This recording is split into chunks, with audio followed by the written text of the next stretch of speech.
Тоноочулукка шектелип 19 жана 17 жаштагы 2 бала кармалды. Бул туурасында Бишкек шаардык милициясы билдирди. 31 август күнү 102 кызматына травматология жана ортопедия илимий изилдөө борборуна ур токмок жеп катуу жаракат алган жаран келип түшкөндүгү туурасында кабар келген. Ал жаранга жабык баш мээ жаракаты, оң көздүн контузиясы жана муруну сынган деген диагноз коюлган. Маалымат түшкөндөн кийин аталган борборго милиция кызматкерлери барган. Жабырлануучу милицияга арыз жазып 31 август болжол менен түнкү саат 2 чамасында белгисиз бирөөлөр сабап баасы 70 000 сомдук iPhone X телефонун, кол саат жана документтери салынган капчыгын тартып алгандыгын билдирген.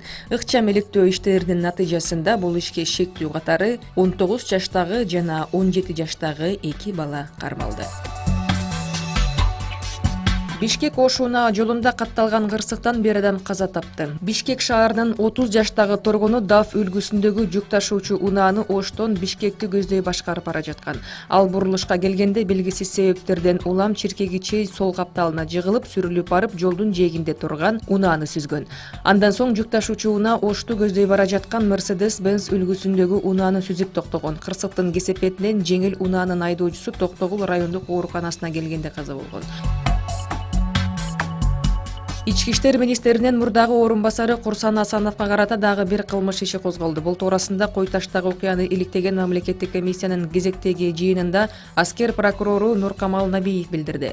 Анын айтымында Асанов атайын даярдыктагы аскерди мыйзамсыз түрдө айдоочу кылып дайындап алган. Эч кандай буйругу жок эле өзүнүн жанына алып алган.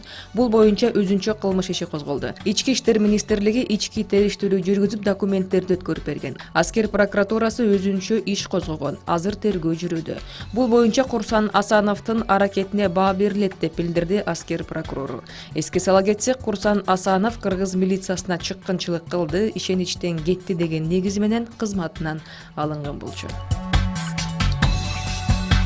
Жогорку кеңештин эл аралык иштер, коргоо жана коопсуздук боюнча комитетинде бүгүн чек ара маселеси талкууга алынат. Комитет жыйынынын күн тартибинде парламенттин чек арага байланыштуу мурда чыгарган токтомдорунун жана чечимдеринин аткарылышы туурасында өкмөттүн маалыматы угулат. Депутаттардын суроолоруна вице-премьер-министр Жеңиш Разаков жооп берет. 16 сентябрда Баткендин Максат айылына жакын жерде Кыргызстан менен Тажикстандын чек арачыларынын ортосунда атышуу болгон. Кыргызстандык чек арачы Равшан курман болгон, 13 адам жаракат алган. Ал эми Тажикстан Кыргыз-Тажик чек арасындагы атышуудан 3 чек арачысы каза болгондугун билдирген.